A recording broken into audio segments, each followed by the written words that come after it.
All right, Shalom. First and foremost, I'd like to give all glory, honor, and praises to Yahweh, Bahashem, Yahushai. Double honors to the apostle elders, a great millstone who rule well. And salutations to all you brothers out there pushing this word in love, truth, sincerity, and humility. Once again, it's the brother Shati from the Chicago camp. Coming back to you with what I hope is another quick and edifying sit down. And you know what? We're going to, and I got this in the last sit down that I did, but we're going to get it back out again. All right. Because this definitely applies. Woe to them that decree unrighteous decrees and that right grievousness which they have prescribed. Because the video that you're going to see is coming, I should say, the video that you're about to see is dealing with the unrighteous decree coming out of the state of Ohio. So let's let this play and get some scripture. School districts are being, get into this. Ohio public school districts are being legally forced to prioritize school buses to private school kids or face fines. Public school students have to Uber, take city bus, or walk. So, according to The Guardian, public school districts in Ohio now have the responsibility of transporting private and charter school students to and from school. If they do not comply, they could face a fine up to millions of dollars. Because of this new rule, districts now have to prioritize school buses to those students over public school students, leaving students to fend for themselves. I'm going to have to use Uber, and it's going to cost me $25 to $30 a day to get to and from school, said Ruben Costello, an 11th grader in Dayton, Ohio. In wintertime, when the demand is higher, it's probably going to be more. At 180 school days over the course of a year, that's thousands of dollars he is set to fork out of his own pocket. This is the most ridiculous thing I've ever heard. Throughout the state, superintendents have attempted to fill the gap by providing public school students with bus passes. Bus passes! But this mode of transportation presents a variety of dangers, of course, to students. For example, on April 4th, 2025, an 18-year-old high school student in Dayton was, I can't say the word, unalived, but while waiting at the bus stop en route to school. This unfortunate incident caused lawmakers to make it illegal for DPS to buy bus vouchers for students. If parents decide to get a bus pass for their children, they're potentially looking at almost $600 for an entire school year. There seems to be an aggressive approach to the most vulnerable families and people in America, says DPS Superintendent David Lawrence. There is just I can't even say that there's no way because they're literally doing it. I cannot believe that they're putting these children through this. That is crazy. I'll get into this. Oh, you better believe it. Okay, because when it comes to bad Uncle Esau, he don't give a shit about anybody. We're talking about the guy that the scripture says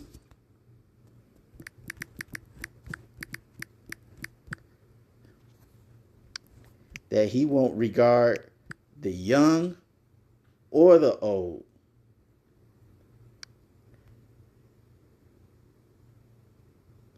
All right, Deuteronomy 28 and 50. Actually, I'm going to start at 49. It says, Yahweh shall bring a nation against thee from far, from the end of the earth, as swift as the eagle flieth, a nation whose tongue thou shalt not understand, a nation of fierce countenance, which shall not regard the person of the old, no sure favor to the young. And as the woman said, they are definitely not showing favor to the young because they're taking away a huge resource to communities that are either low income, they're poor, or they might not necessarily be poor, but they don't have enough resources to go around. They might not have a second income. You might have a single parent, whether it be a father or a mother. Okay, they might live far away from that school. So you have a lot of elements in there that usually affect Jakes. Okay, it's not to say that they don't affect certain Edomites, but we all know that many of these policies that this devil puts into play is for the detriment and hurt of you so-called blacks, Latinos, and Native Americans, who are the Israelites of the Bible. All right, you just heard that woman say a child got put in the spirit world waiting for a bus. Okay, and this is a dangerous world because we all know you got all types of freaks and weirdos lurking around for that opportunity. Okay, and it's very dangerous that you have students that have to wait in neighborhoods that are dangerous and impoverished just to go to school and get an education.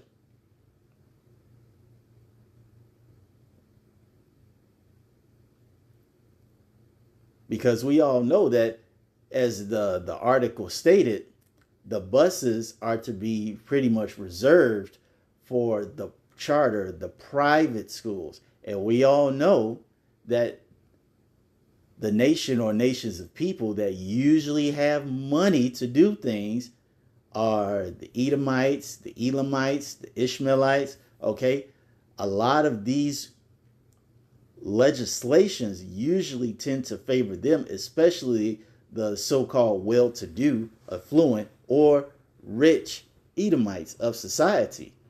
And the thing is, as the woman stated in the article, if they don't do this, they'll be fined.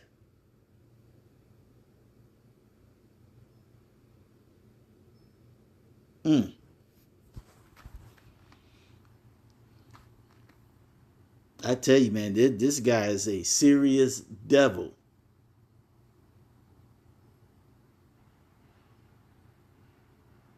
So you have to ask yourself, now what are the parents going to do?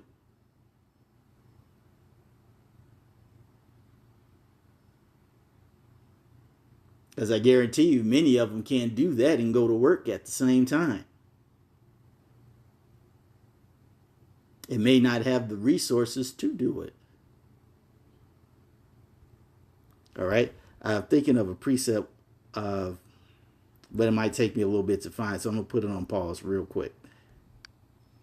All right. Psalm 10. I can start from the top.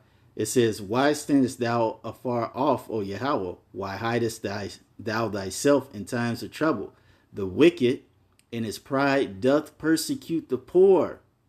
How does he do that? As we mentioned earlier, by making these unrighteous decrees that specifically target impoverished neighborhoods that usually 9 times out of 10 are mostly filled by so-called blacks, Latinos, and Native Americans.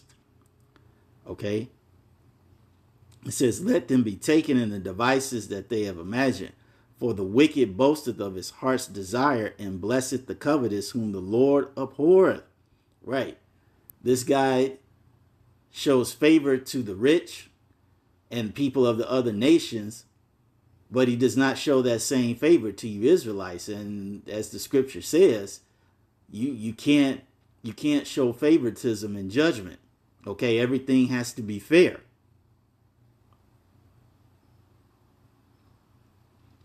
Okay, it says, the wicked, through the pride of his countenance, will not seek after God. God is not in all his thoughts. Because if God was in the hearts and thoughts of the wicked, okay, they wouldn't be devising unrighteous decrees every day to make life even more hellish for the Israelites. And it says, his ways are always grievous. Because you have to remember, as spoken of in Psalms, it says that this guy can't sleep unless he's called somebody to fall. And the people that he wants to fall the most is you Israelites. And because he has that mindset, he's going to make sure that he can devise any and every single way to make life hell for all Israelites.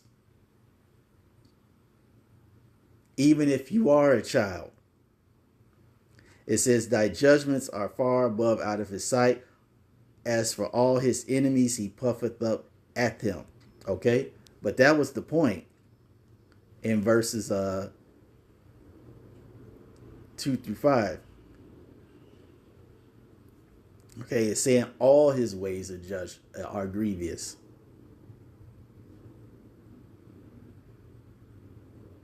This guy doesn't know how to be good. And this be the main guy telling you that he's doing everything for the children. And you doing everything but the right thing for the children. All right?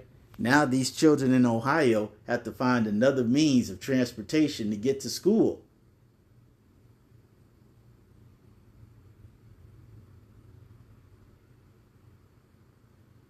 Well, we got to get out of here, man. This devil is getting so petty. It's nerve wracking. But nonetheless, that's all I wanted to say on this. I hope you all were edified. To the next time, we're going to say shalom.